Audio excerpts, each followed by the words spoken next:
Are you gay? Do you know someone who's gay? If you answered yes to either question, hi, I'm Parker, and this is Parker's Pointless Podcast, where every week I talk about some pointless thought that was floating around in my little noggin. These topics will range from pop culture to film and television to politics and to things happening in my own personal life, all of which I am not qualified to speak on, but because I am gay and delusional, I find the confidence and conviction within me to speak as if I am a professional. On today's episode, I'll be doing a live reading of my highly anticipated, critically acclaimed JHutch FanFiction. So buckle up, because this is sure going to be one hell of a ride. Hello, everybody, and welcome back to Parker's Pointless Podcast. It's me, Parker, obviously. I hope you are having a wonderful day, a wonderful Monday morning, because I certainly am. I also love how that's become my intro. Like, I've been re-listening to old episodes, and I've said that, I think, every single episode, which is hilarious because it's not planned. It just kind of comes out. So I guess that's my new hook and intro. So I hope you're having a wonderful day because, again, I certainly am. So I am loving how much you guys are loving part one of the fan fiction. It was true. I re-listened to it and it's truly hilarious. So I cannot wait to do part two today because it's going to be even more hilarious. Um, so super slay. I'm going to read some of your guys. I put out a question out on my Instagram, on my podcast Instagram, and my personal Instagram about like what your guys' favorite parts were from part one. So I'm gonna, go over those. I first really quickly wanted to just put an apology out there because I said a certain word in the part one that I have literally never pronounced this word like this, and I had many of you reach out to me asking why I said this word like this, and I just wanted to clear the air. Okay, the city in which or the state in which the city of Las Vegas is located. The state is named Nevada. For some reason when I was reading it, I said Nevada as if I'm British or as if I have some sort of bizarre ass accent. But I've never in my life said Nevada. I always say Nevada. So to all of those who I offended with my wacko ass pronunciation, this is my deepest condolences. Okay, I am sorry. So Nevada, never again. Maybe it's because like the mountain range in between California and Nevada is the Sierra Nevadas, and so I said I don't know. No excuse. Let's just never say it again. Okay. So just wanted to clear the air. So I just wanted to hop into my hot take. We're just going to start off real fucking strong. Okay. So my hot take of the week is going to be this. Our girl, our gal, Miss Dora the Explorer, Miss Dora, does not get enough credit for all the work that she's doing. For first and foremost, she's a child, okay? Second, she is exploring the wilderness with accompanied by a monkey, a talking backpack, and a talking map, okay? All while trying to counter the literal thieving robbery of a fox who's trying to swipe her stuff, and she's a child. So not only is she having to face the elements of the world, the obstacles of her journey in front of her, but she's having to fend off this like thief. That's literally crazy. And then she's like, trying to figure out where she's going, and she keeps an optimistic attitude the entire time. That's a girl boss, honey. So, and I think she deserves more credit. And all the while teaching us Spanish while speaking English, our bilingual queen. And, she gets to where she needs to go. She obviously, experiences obstacles along the way, but she always gets to where she's going with a smile on her face. So if we can all take a note from Miss Dora herself, we need to, realize life is a journey and just enjoy it along the way because we're spending time with our friends. Boots, map, backpack. Okay, so let's give Dora her flowers because she deserves them. Dora the Explorer, if you're listening, Miss Animated Character, this one's for you, girly pop. Love you. So that's my hot take of the week. Like I've said every single other week, if you have a hot take you want me to talk about, you want to talk about it yourself, I don't know. Send me, reach out to me, comment on anything, reach out. I've already said that. Text me, DM me, Facebook message me, comment on YouTube, email me. I don't know. Send me a carrier pigeon. I don't know. Send me any sort of messaging you want to send me. Okay.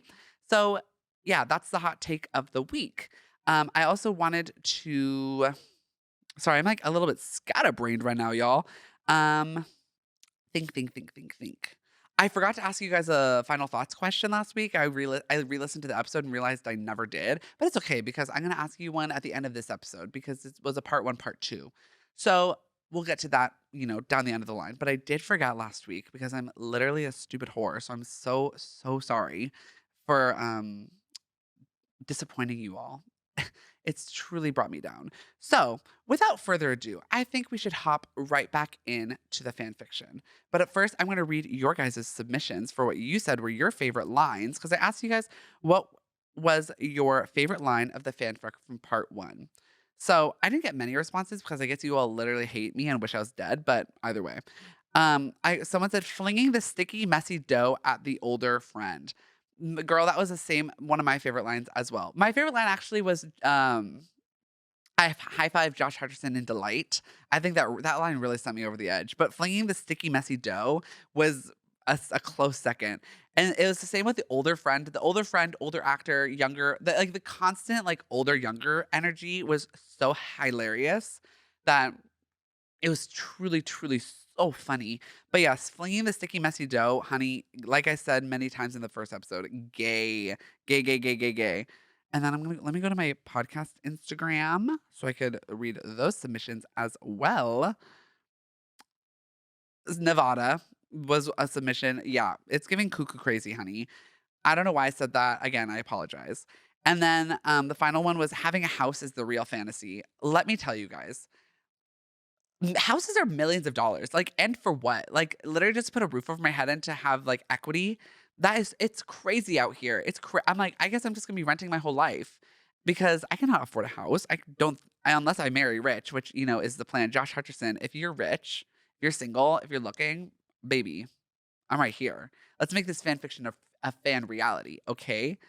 But yeah, I would say the concept of home ownership is the real fantasy. Besides the, meeting Josh Hutcherson, Jennifer Lawrence, that could happen. But the home ownership element of it all, that is the true fantasy. So, very much slay. Thank you guys for, reaching out to me, letting me know you loved part one. Thank you for all of the positive, affirmations y'all have been giving me because I have been living.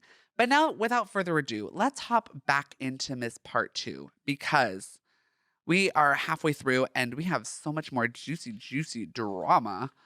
Um, so like I said in part one, you guys, this is 16 pages. This is like a novel of beautiful details, information, storyline. So we're gonna hop right back in so that we can pipe down and get through this episode. Okay. Let me put my reading voice back on. Let me put my Kumon brain on because, baby, I struggle with reading. All right. Without further ado, the future life of Parker Griffin. So we left off. Sorry, I just keep like stalling. We left off with, we're all Josh Hutcherson, Parker, Jennifer Lawrence, all of us looking at the stars, having a good night, just spent a day at the beach, blah, blah, blah. We all went to bed. So this is where we're picking up. The next morning started much like the last one had, this time with Jennifer there to enjoy Parker's breakfast.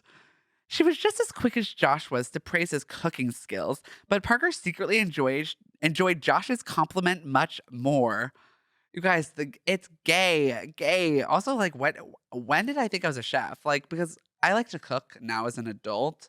Like, I still don't cook as much as I probably should. But when I was in high school, guys, I was not cooking literally ever. So I don't know where this, like, I'm a chef energy comes from, but you know what? Maybe I will become one.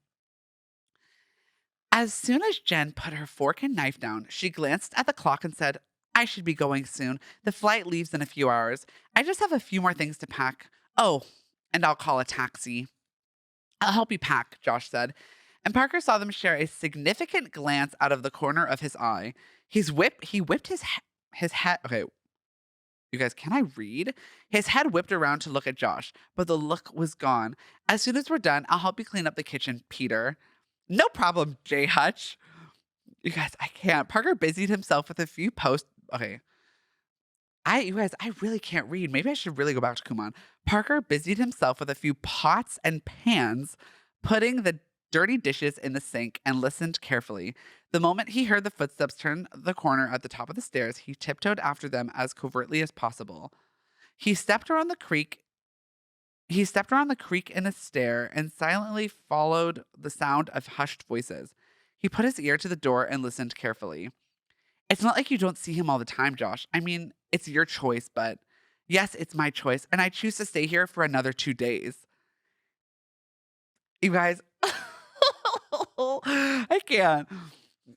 I'm sorry. Is this about your dad's assignment? That's only part of it. I really do like being here, Jennifer. Parker's a lot of fun.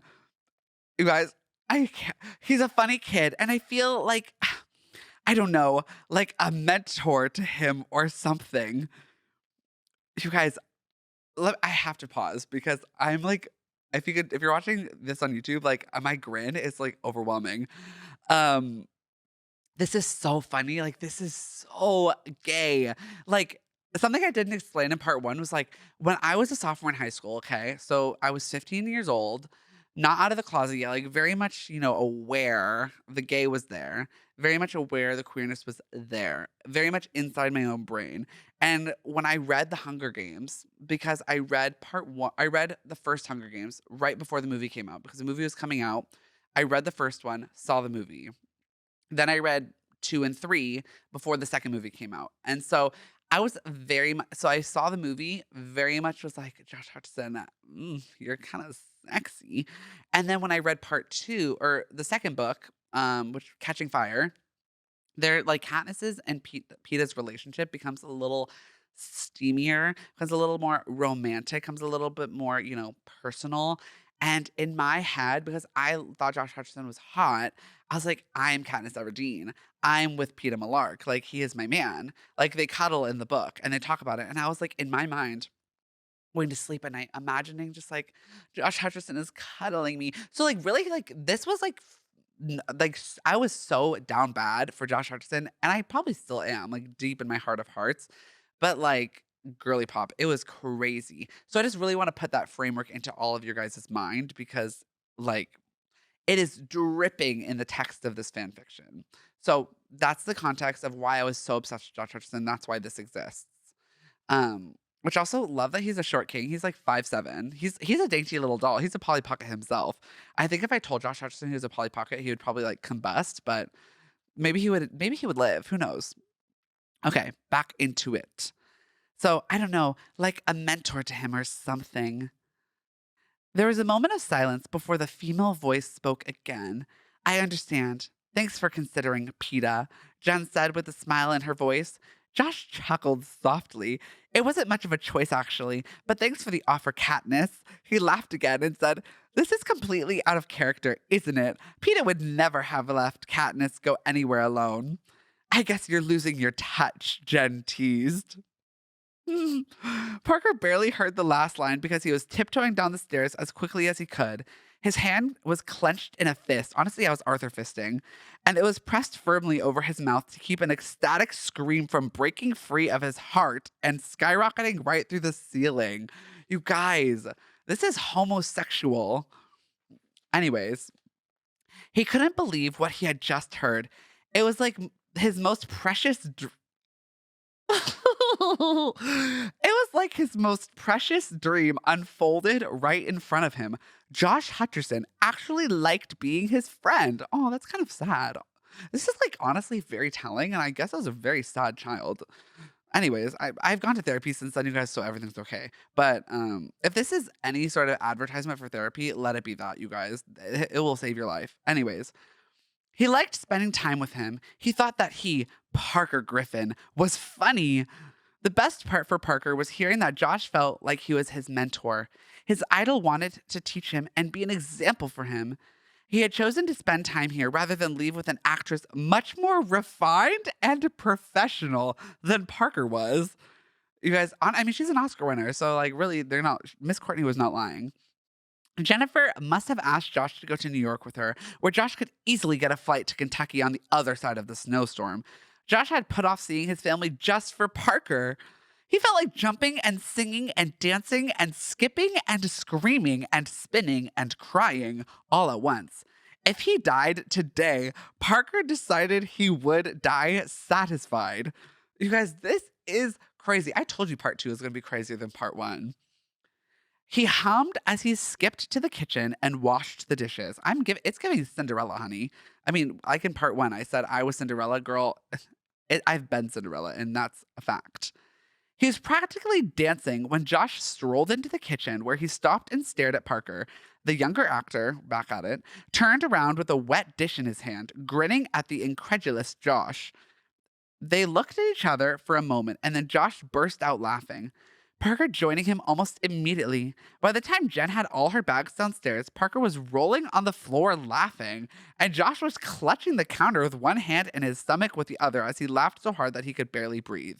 You guys, what were we laughing at? Like, am I missing something? Gay. Hi, gay. You guys, I should have read this during Pride Month because this is truly this is the gayest shit I've ever read. Anyways, Jennifer huffed. Well, I missed the joke. What are you two laughing about? Finally, Parker calmed down enough to get off the floor, and Josh wiped tears from his eyes as he chortled. Well, we'll help you with your bags, Jen. Parker picked up the still wet plate and put it in the pile with the others as he followed Josh out of the kitchen. Jennifer followed them out of the door, still looking very confused. It's so funny. I live in a mansion on the ocean with a custom cherry made, like a custom coffee table, cherry wood cabinets. Like I'm wealthy and I don't have a dishwasher. Like literally, what is that all about? Anyways, when everything was in the taxi, Jennifer smiled at her two friends. Thanks so much for everything, Parker, she said sweetly, pulling him into a hug. I had so much fun yesterday, and you're a great cook. Thanks, Jen. It was fun having you here. You're welcome to come back anytime, Parker answered, pulling out of the hug to smile at her. She turned to hug Josh. Good to see you again, Joshy. We should hang out sometime, when we both actually have extra time, she sighed, rolling her eyes. Josh laughed and agreed. Josh and Parker waved goodbye until the taxi turned a corner and rolled out of sight. Do you want to go to the back bay today? Parker asked happily. He still felt that he'd won the lottery and 10 Oscars all in the same blessed day.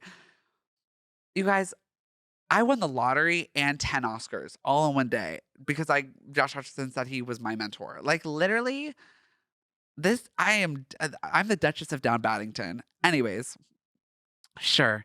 Thanks again for helping me. My dad and I really appreciate it, Josh said sincerely as they ambled back inside.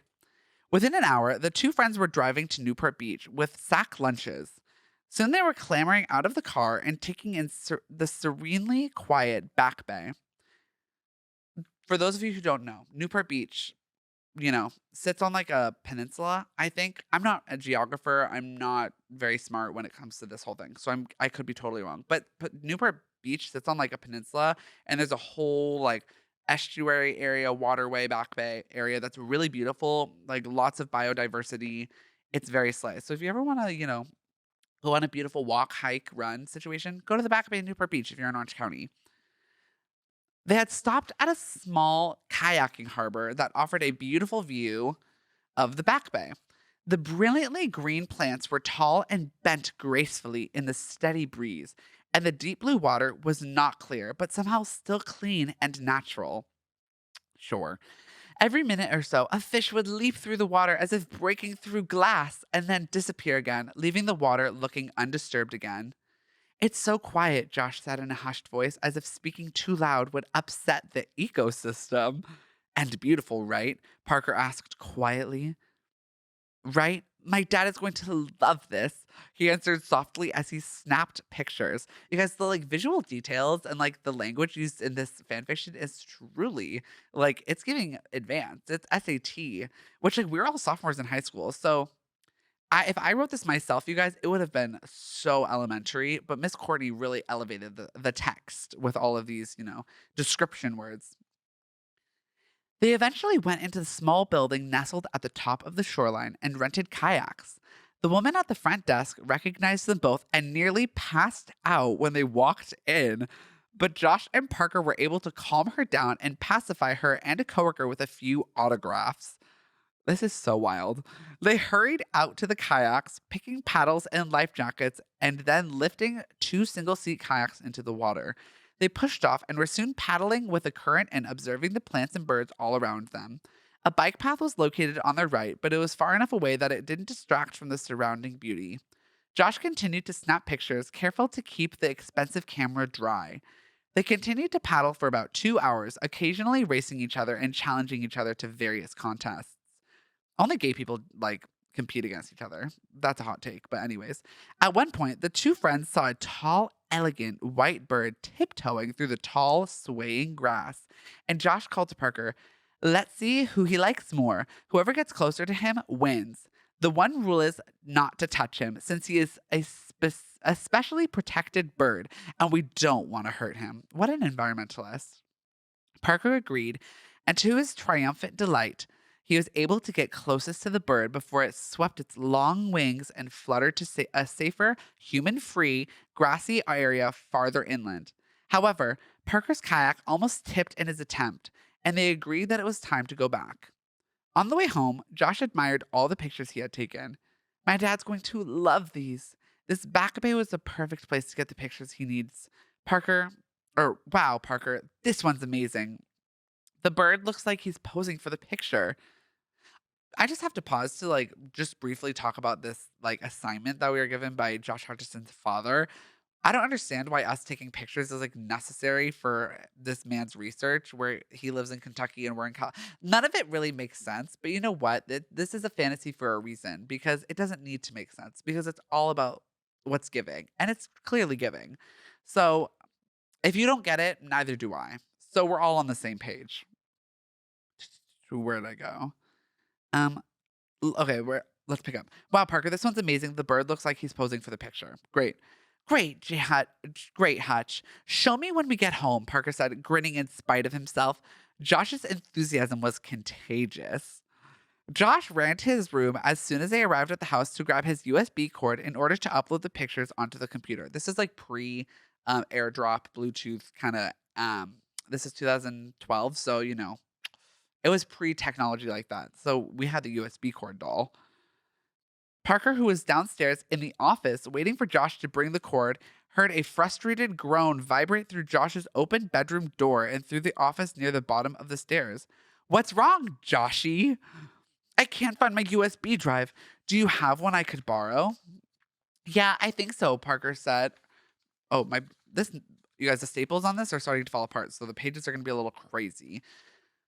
Parker had seen Josh's camera and remembered that his mom had owned a similar camera. Honestly, hi, Terry Griffin, my mom. "There should be one in my closet, on the second shelf in a drawer on the far right. It's really easy to find."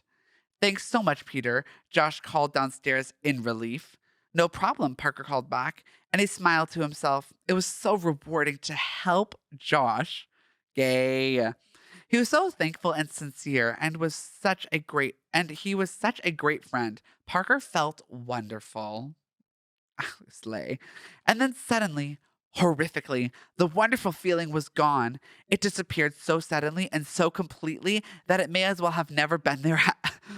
It may as well have never been there at all. A horrible, panicky feeling filled Parker's heart. His jaw dropped as the realization of his terrible mistake slapped him in the face. He had just told Josh Hutcherson to look into his closet. The metaphor, hi gay. Now, this was a closet in Parker's room that had a drawer on the second shelf that contained a USB cord, but the other closet, the one closet to the door, the one that Josh Hutcherson was no doubt about to open, was the shrine. Which, you guys, flashback to part 1. Remember I received the text message that said, don't let Joshy open your closet, or whatever the line was. Sent by an anonymous text sender. I would like to give that anonymous text sender a name and character. My sister, Kelly Griffin, shout out to you, Kelly, if you're watching. I know you're watching this episode. She FaceTimed me to tell me that if anyone were to be that person, it would have been her. So that is you, baby girl. So congratulations, you made the fan fiction. So Kelly Griffin is the one who I hurled all the curses at because she was the one who almost exposed me. So back to the shrine. So remember, I have the shrine in the closet with all the, footage and posters, life-size cutout, embarrassing. So I have a shrine. It's giving, and what's her name? From Hey Arnold? Bertha? No. I don't know. I don't remember her name, but the girl from Hey Arnold when she had the Shrine of Arnold. Josh, wait! Parker shrieked, tearing out of the office and flying up the stairs. He was barely able to stop his momentum from slamming him right into Josh, who was staring in bewilderment at Parker from the bedroom door. Parker could see that Josh hadn't opened either of the closet doors yet, and his panic subsided. Sorry. I can get it myself. It's no problem. It's not, I can't.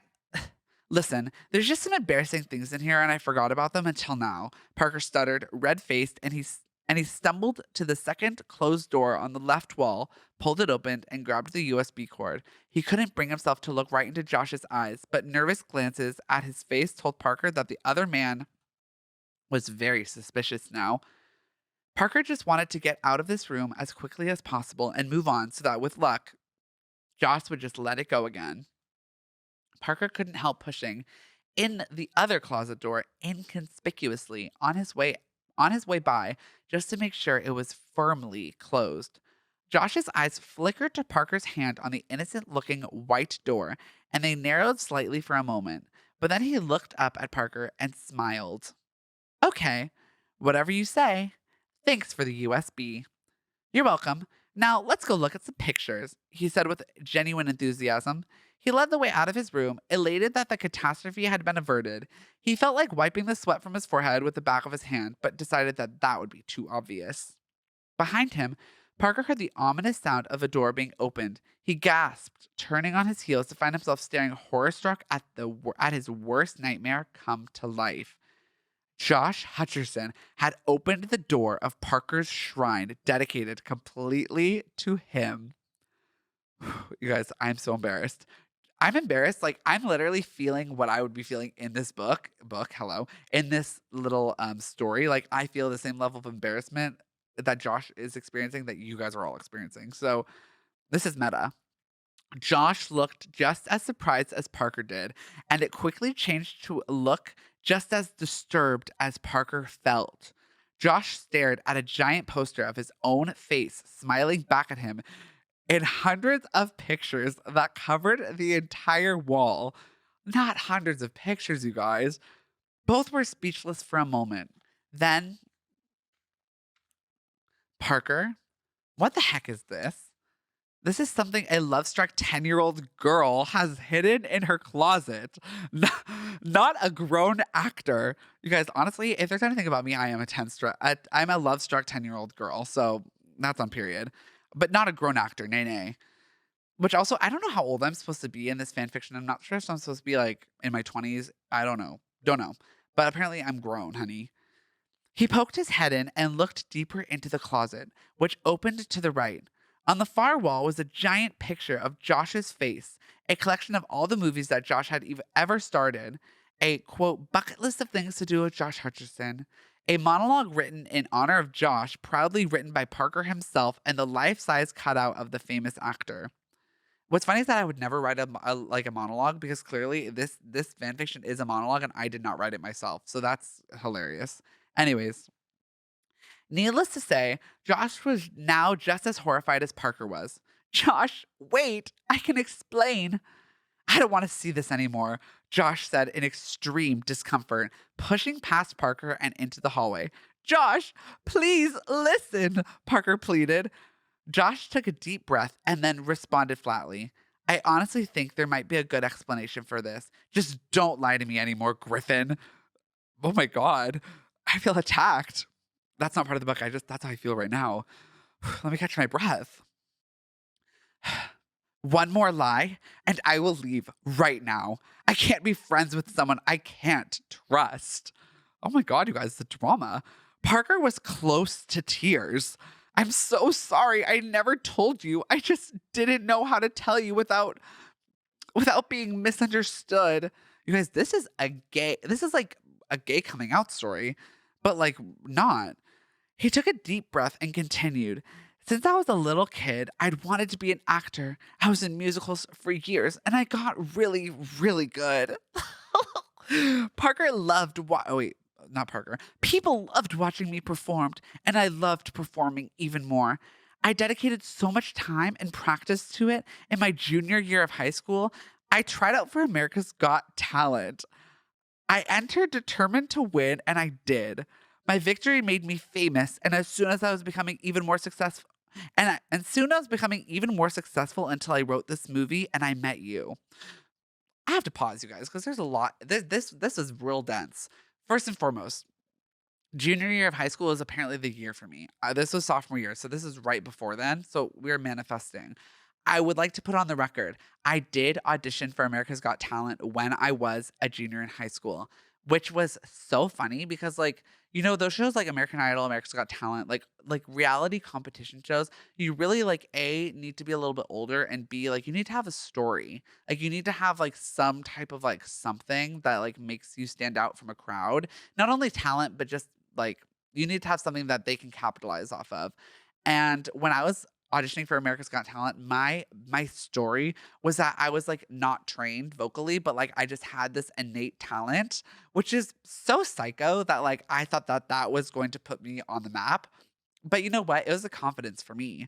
So I did audition for America's Got Talent junior year of high school. I sang You Raise Me Up by Josh Groban, Slay. I actually kind of ate down, but I only went to the producer cut and I got immediately cut because why would I, a little rinky dink little teenager, be on television? Who knows? But I did audition for America's Got Talent. I did slay. They did not contact me back. America's Got Talent directly in the camera. America's Got Talent. If you want me to be on your television show, I know it's kind of you're in your flop era, but I would still be on it, for the, publicity of it all.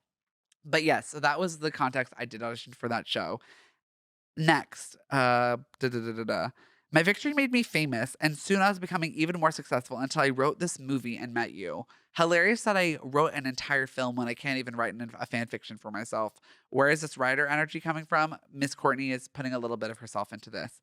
So that's hilarious. Not only am I an actor, I'm also a director, a writer, a producer. So I'm very multifaceted. So I just wanted to give you a little bit of context. So back into it. So I met you. I know all this, Griffin. What does this have to do with that? Josh said in frustration, gesturing towards the shrine door still hanging open like an unbandaged wound. Parker continued hesitantly. Through everything, I had my family and friends for support. I got a lot of support from my adopted family at the Musical Theater Village, which is where I did theater growing up, so like throughout high school, Musical Theater Village in Irvine. Very formative memories there. So that is a little bit of context for you as well. But also my adopted family, that is so drama. Anyways, and we did share a lot of great memories, but I didn't really have someone to look up to, an example, or a hero, or dot dot dot, an idol. Then in my sophomore year, The Hunger Games came out, like I said.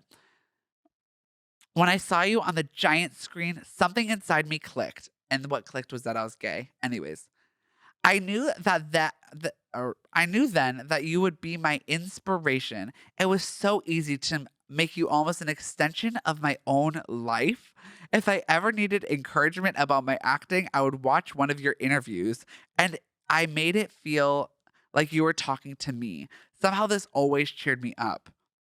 You guys, Courtney really knew. Courtney's like, this little twink is a homo goddamn motherfucking sexual. And I'm gonna make it so unbelievably clear, but so shrouded in like mystery of like, I'm just a fangirl.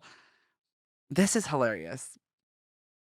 I know this sounds really weird, but it's not. When I was younger, you were everything that I wanted to be someday. You were my ultimate goal. I guess you were a lot of things to me. A hero, an inspiration, an example, and a dream that seemed so unattainable sometimes. That's sweet. And now, since I've met you, you've almost become an older brother to me. Yeah, okay. And even though my dreams aren't so impossible looking anymore, I see what an amazing actor you are and all the things you've done. And I think that maybe I will never be as good as you are. Parker ended almost in a mumble.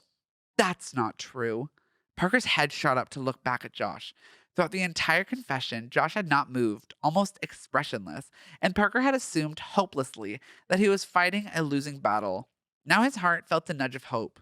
Maybe Josh had listened and believed him after all. Parker had told him the truth, and he hoped that Josh could see that. You definitely have a lot of talent. I've seen that much working with you these past few months. But Parker, why did you have to write a monologue? He asked in exasperation. I think it's kind of funny, Parker said sheepishly. You have to admit, it's pretty humorous. I doubt it, but I never actually read it. Not that I want to, he added quickly, catching the look on Parker's face. Hi, gay. Parker shrugged animatedly. Suit yourself. Josh sighed deeply. I do believe you, Parker, because what you said does make sense, and I honestly am a little bit flattered. I mean, it's really great to feel like an inspiration. Okay. It makes all the publicity worth it. You've seen the paparazzi. After a while, it gets awful, Josh said, and Parker nodded in agreement. Yeah, you guys literally, who the hell did I think I was? Like, I also want to add, like, I know when we're all kids, we like love to think we're famous. Like, we love. I don't know if you all did this, but I did this. This is why I have a podcast because when I was younger, I would literally, I'm not kidding. If I was home alone, I would sit on my couch and literally talk to myself out loud as if I was being interviewed. Like I would make up questions that they would say to me in my head, and I would answer them out loud as if I was like on a film, on a show, on a whatever. So, and then I would also pretend that like I would be seeing the paparazzi. Like I was kind of psycho. But if any of you also share this experience, I'm so happy that we were in it together because I really thought I was that girl. I mean, I am that girl, period. But like, honey, the delusion as a child. Where did I leave off? Oh, where did I leave off? Da-da-da-da-da. Uh, You see the paparazzi. After a while, it gets awful, Josh said, and Parker nodded in agreement. Plus, I really do like being friends with you. You're a funny kid. Not kid, you guys, that's weird. Josh said almost affectionately, smiling ruefully, ruefully as in, okay. Anyways, Josh actually offered to, or sorry, not Josh, Jen actually offered to get an extra plane ticket so we could both fly to New York. I would be able to get a flight to Kentucky from there, no problem. Oh, really? That would have worked out well, Parker said in mock surprise.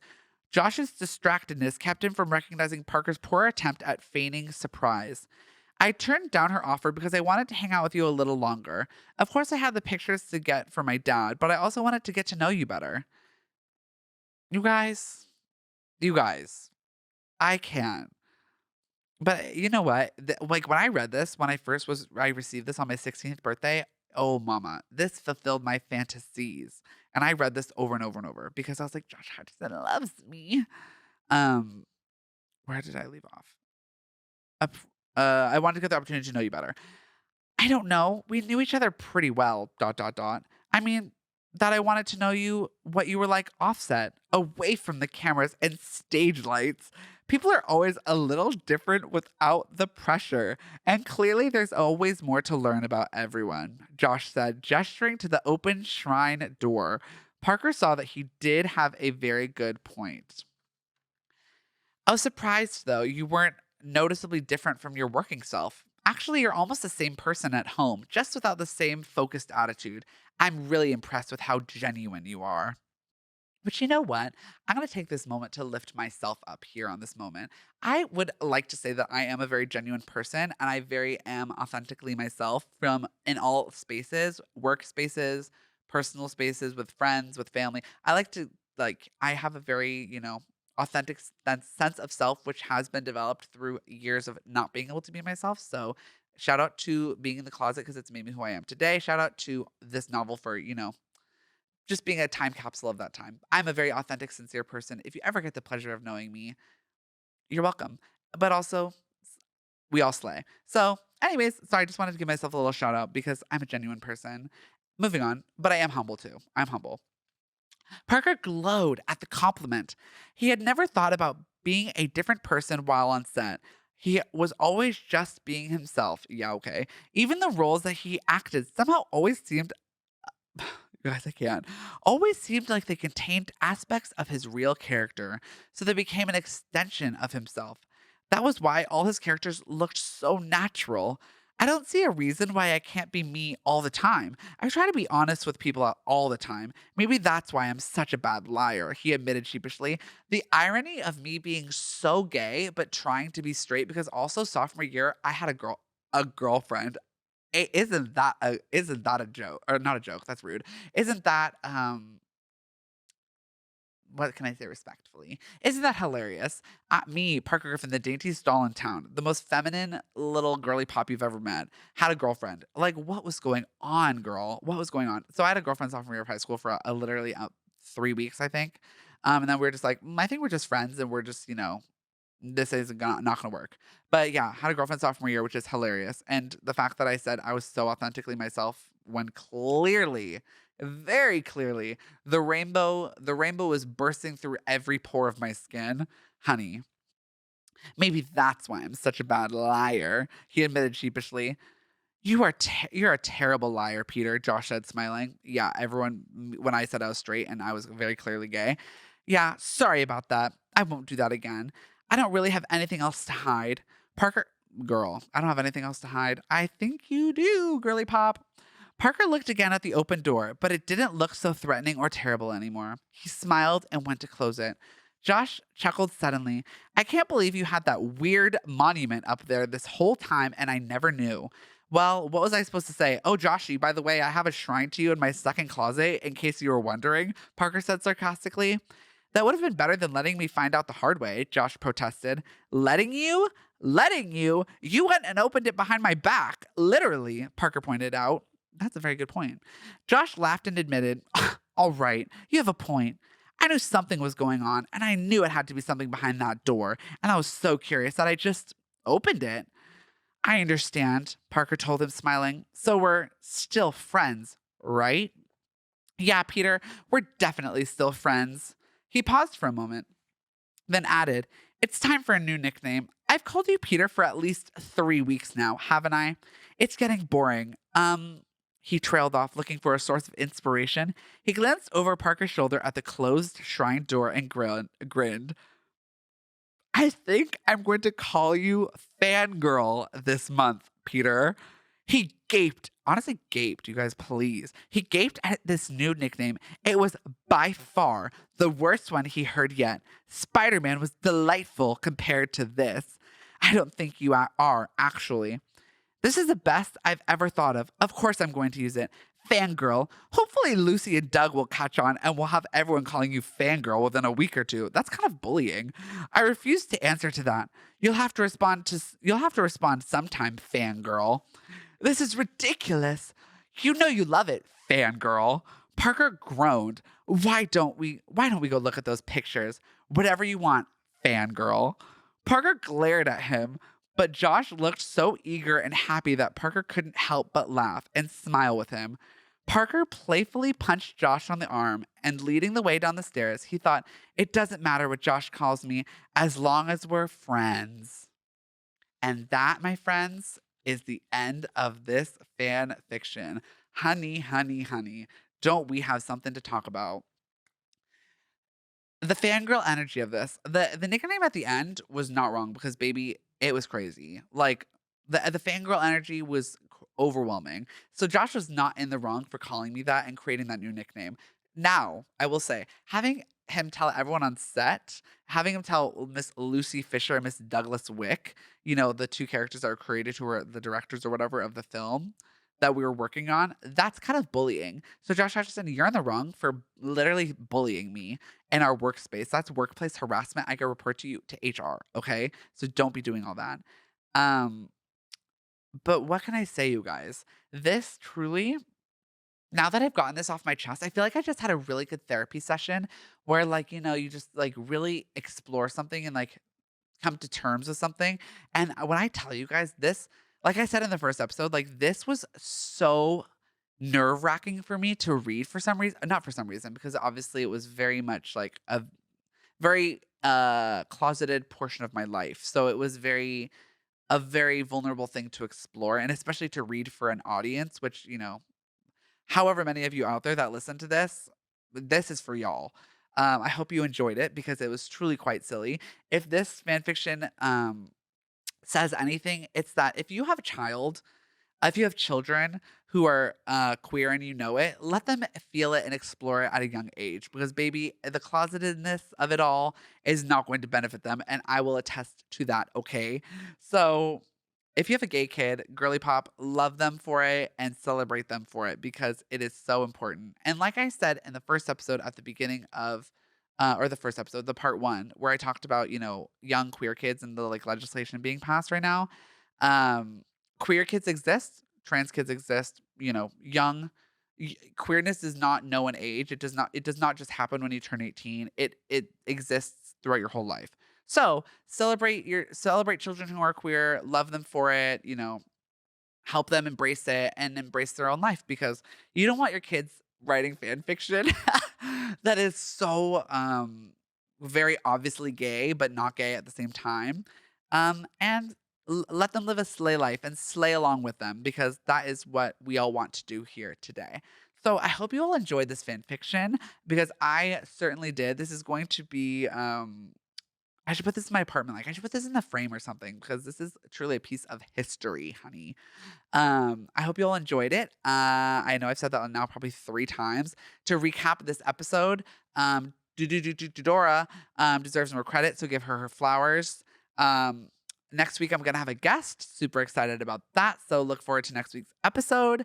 My final thoughts I'm gonna leave you all with are: who was your celebrity crush? Who was the one that made you like first feel feelings? Obviously, like Josh Hutcherson was the first one that I really felt feelings for, but the one before that, like, because, when I was gay but young, I was like, in my mind, I was like, I want to be friends with them, but clearly there was some more to it.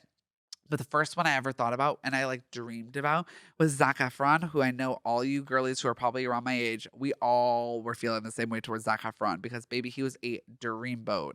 So Zac Efron was my first, but this was like the first like really deep, deep feeling inside of my like core. And I literally had pictures of Josh Hutcherson saved on my phone, you guys. Like it was crazy, crazy, crazy, crazy.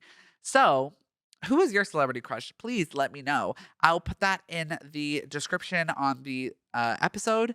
It will be like a little question in, I know on Spotify because I put it in every week, but no one ever answers it. But also I tried to do it myself and I couldn't find it. So if you find it and you're able to answer it, slay. I'll also put it in on my Instagram so you guys can answer that as well.